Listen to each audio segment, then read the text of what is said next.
When you think of influencers on social media, Instagram and TikTok probably come to mind, but big growth is happening with influencer marketing on LinkedIn. Yep, LinkedIn. Let's talk more about it in this episode of Closing Time.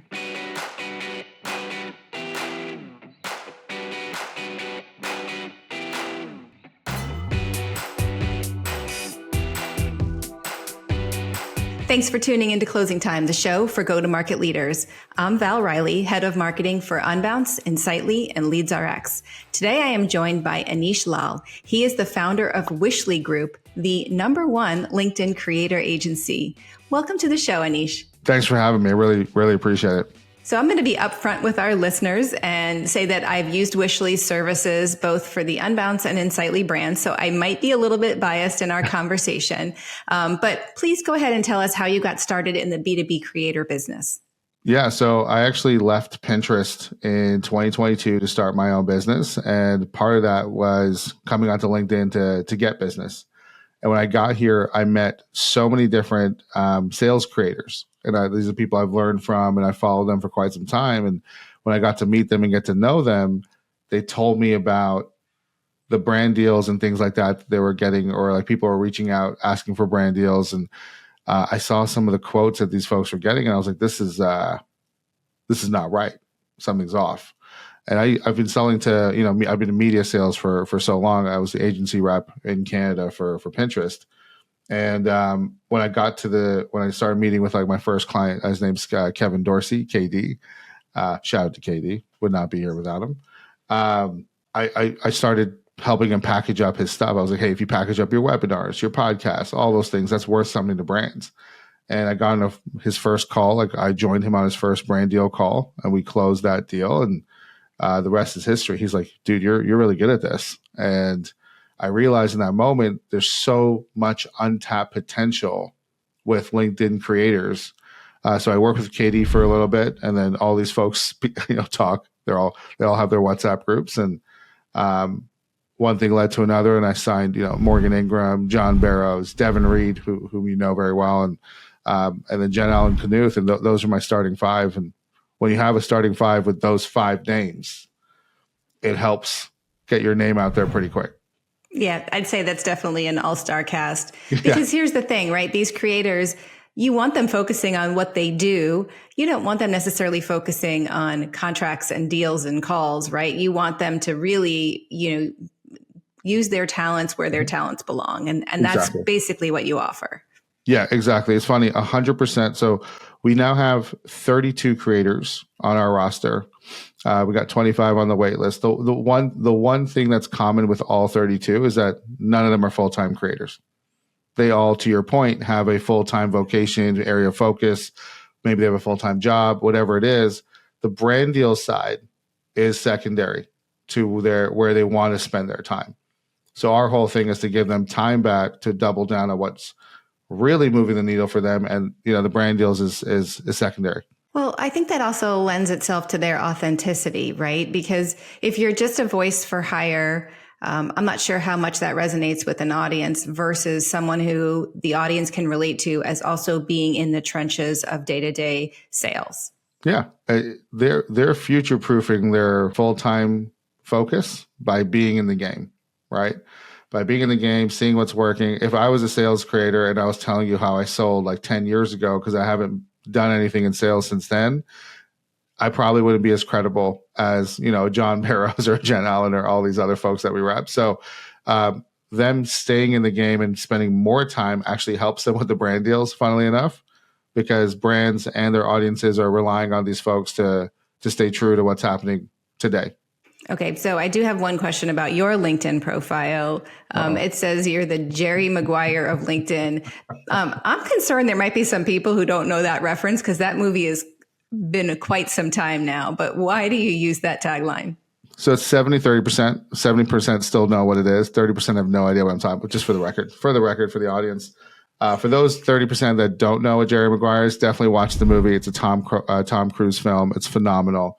If you've heard of things like Show Me the Money, You Had Me at Hello, it's from that movie. This name was actually given to me by my creators. Some of my creators have told me like, hey, Aneesh, like you care about us like Jerry did with Cuba. I'm like, oh, wow, you guys are getting me in the fields with this one. Thank you.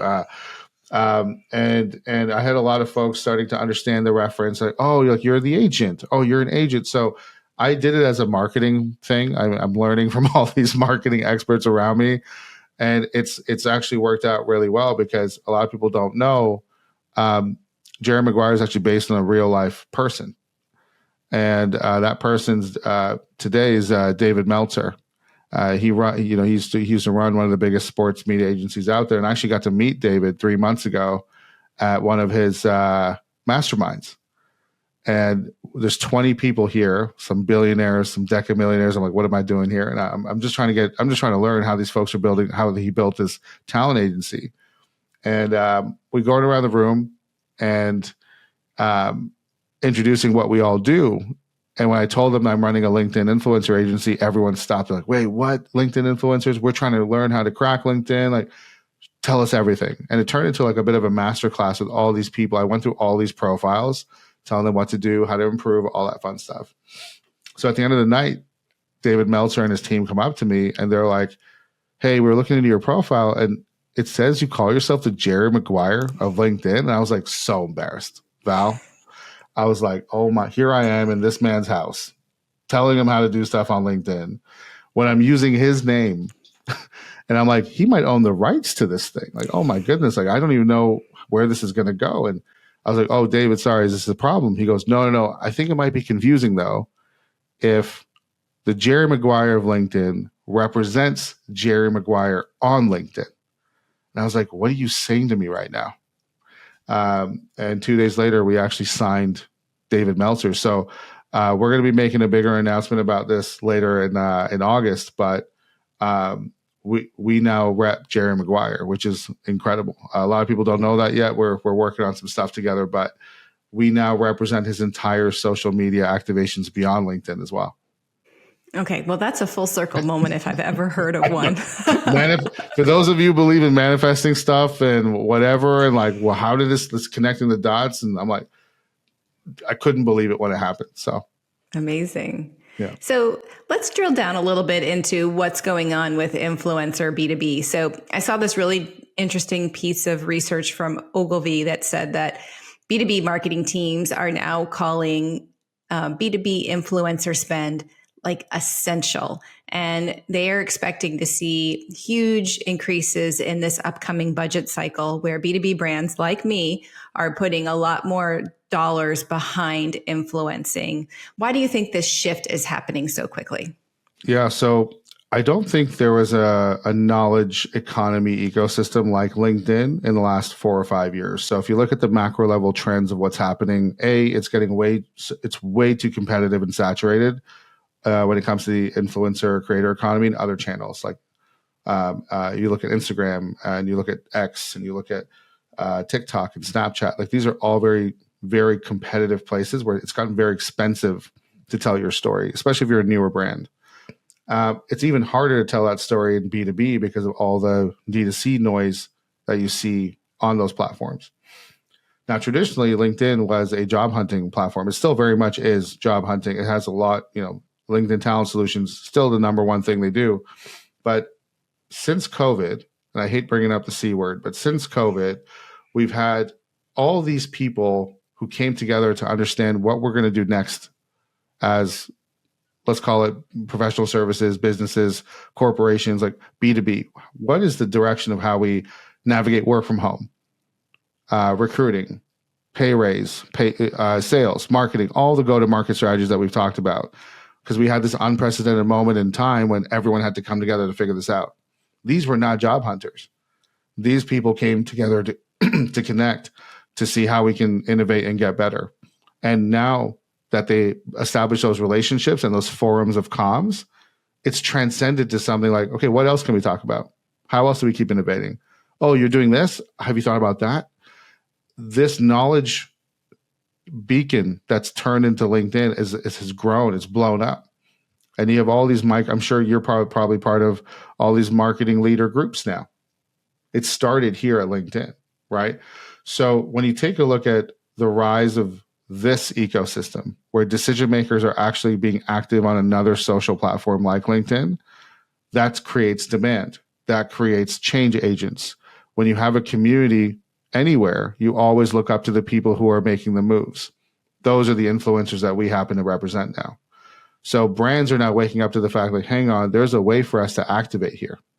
And that's why you're seeing the rise that you are now, and it wasn't there before. So you're saying the COVID really pushed the, maybe expedited the business growth community that LinkedIn is now, and that is given birth to the influencer space on LinkedIn. That's really interesting take. Yeah, we saw it firsthand, right? When COVID happened, you saw pavilion numbers increase. You saw different communities like Rev Genius blow up.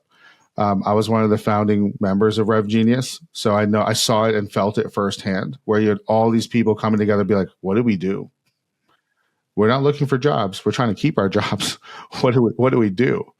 And that was the stepping stone necessary for so many micro communities and people talking and trying to figure out what to do next. So LinkedIn's turned into that corporate place. It's like the global watering, the watering hole or whatever you call it, like the when people water cooler.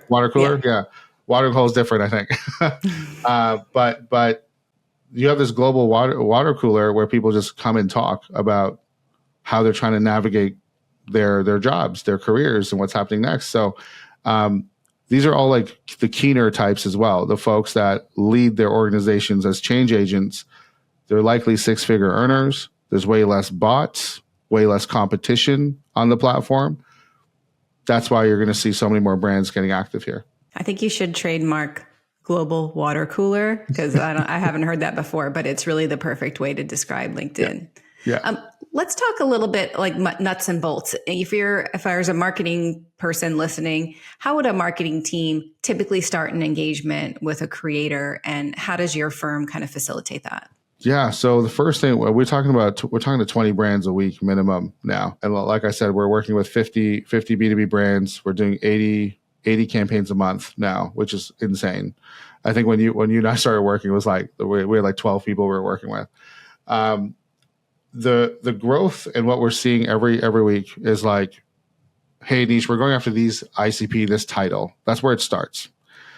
We know which one of our creators has followers with those titles, but we always show that analysis to our brands anyways. Like, so-and-so has this many people that follow them that are CROs or CMOs or whatever the title is you're going after. And that helps us recommend talent with confidence. It's data backed. LinkedIn does tell you the people's titles. So let's use that, right? And a lot of people don't know how to access that information and all that. That's where we sort of come in and speed that up for you. And then once you know that you're getting in front of people that talk to your audience, then you want to look at the mediums. And this is where a lot of brands sort of fail. I've seen a lot of brands come in and just do like these, let's hire 10 nano creators and do a 1 week takeover. And yes, you will see a spike in impressions that week, but brand recall and all those things are very difficult to do after just one post. Like, it's just so hard. The frequency piece that we've all learned in marketing applies to LinkedIn as well. You need consistency over time to get deeper with a creator's community. And when you see people just do one-off posts as the medium, you're not going to see the traction that you want for long-term relationships with a potential prospect, especially if you're a more expensive offering. So what we offer is a multi-channel, multi-month approach. 100% of our creators have this as an offering, and you know this for sure. So monthly LinkedIn posts, monthly newsletter blasts, getting involved with people's podcasts, getting webinars going, co-authored content. This is how people start seeing you across the board beyond just your name. They know the problem you solve, the considerations that you fall into, and then hopefully you see signups, conversions, and leads coming in at the end of some of those engagements. So that's sort of the methodology we've pushed out to go beyond an impression spike. That's my philosophy, I think, in working with creators is I don't expect them to perform magic tricks and all of a sudden fill my funnel. But if their influence can get me in the initial consideration set with a buyer, to me, that's success. Because from there, my product, my sales team, we have to have the right solution and close that deal. But that initial consideration set is so crucial. Yeah. It's top of the funnel, but boy, does it matter. If you're not in that initial consideration set, I think the statistics are like you have less than 1% chance of winning a deal. Yeah, so getting in there early is really the advantage I see to working with influencers. Absolutely. We talk about this with brand leaders all the time. It's like, how often as a team do we really think about what we call at Wishly the conversation nodes? And that's like, our goal here is to be in conversations in rooms that we're not in. As a brand, we want to be like, hey, like, does anyone know how to do this, this, and this? And if your brand is not being mentioned, that's a huge problem. But you know what another big problem is? Let's say I'm the CRO and I go to the water cooler, and I'm like, hey, has anyone heard of Wishly? And if nobody says yes to that, and that whole the cool kids of the company.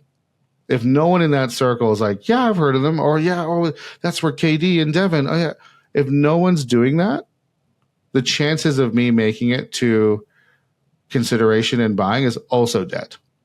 So there's two things people need to worry about. It's, are you being mentioned at all? But then is someone sparking that conversation of node to node? And if there's no second node, that's the thing about what happens in your brain, nothing happens.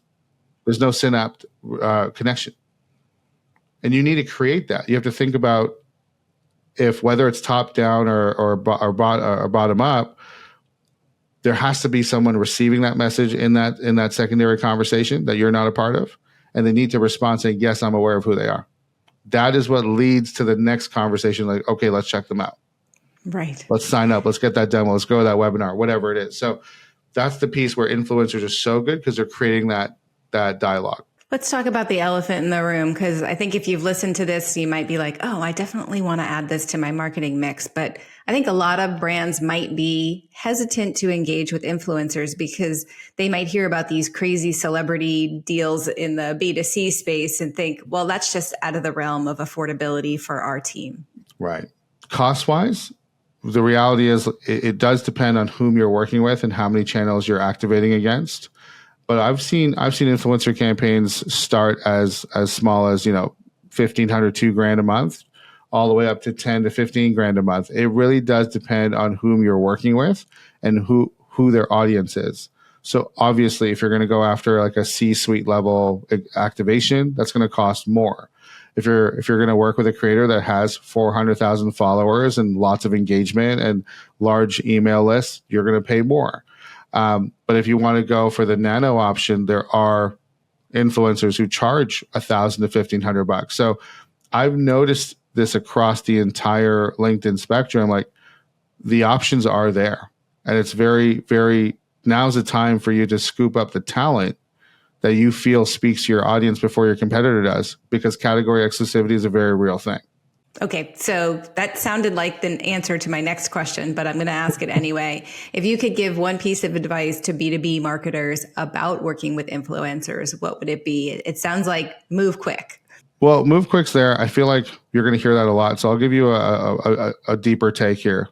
Before even talking to the influencers or coming to someone like me who can help you matchmake or whatever it is, ask your marketing team and your C-suite and your sales teams, what are the preconceived notions that people have about our brands or brand, whatever you're selling? What are the preconceived notions that people have about us? How are people talking about us at the bar, at the water cooler, in dark social channels? And if you cannot answer that question, then your influencer campaigns will likely be a very big test, because you don't know if it's the influencer, you don't know if it's messaging, you don't know if it's you're up against some preconceived notion about your brand that you haven't even thought about, right? Like, if you think about certain, there's like so many RevOps and AI technologies coming out where like, oh, they're very complicated to use. And that's a preconceived notion. You hear about it all the time when you go to a conference. Oh, have you heard of so-and-so? Oh yeah, they're too expensive. Oh, it's too hard. Oh, blah, blah, blah. I hear it all the time. And when you think of those situations socially, that's what the influencers are there to either dispel or amplify. If the preconceived notion is good for you, amplify the hell out of it. If you have preconceived notions that are working against you socially, that's where you start planting your influencer strategy? How do you dispel the things that people already think about you? That's a really good way to start as a pre-influencer exercise before you even find the person or people that you're going to work with to run a campaign. That's a really great tip. I'll put on, I represent several brands, but I'll put my CRM hat on right now. And what we have to dispel sometimes is that, CRM has to cost $100,000 a year and require 2 full-time employees, and that really isn't the case. But no. I never really thought about it through that lens. Like what myths are we trying to dispel and leveraging an influencer for something like that? That's a really, really interesting way to think about it. Yeah. And most companies are, especially in the SaaS world, are sitting on this type of thing because they have customer success. They've done surveys. They know what people like and don't like about their product. And chances are, if that's already there and your brand is remotely spoken about, that's what people are talking about behind your backs. So we have to think, what are people like? What are people not telling us that we already know is there? Because people love saying stuff that you want to hear all the time. But if you have real feedback, that's what you need to take to the influencer so they're aware of how they position things as well. And a lot of brands miss that part. All right. Well, this was a great conversation. Thank you so much for joining us today. We'll wrap it up there. But if folks want to learn more about you or Wishly, where should they go? Well, it's going to be LinkedIn, folks. I'd be shocked if it was anything else, but feel free to follow us on LinkedIn. Feel free to shoot me an email, Aneesh@wishlygroup.ca anytime. I love nerding out to this kind of stuff. So I really appreciate you having me on the show today. Thank you. Awesome. And thanks to all of you for tuning into Closing Time. Remember, you can get these episodes delivered right to your inbox. Just click on the link in the show notes, and we'll see you next week.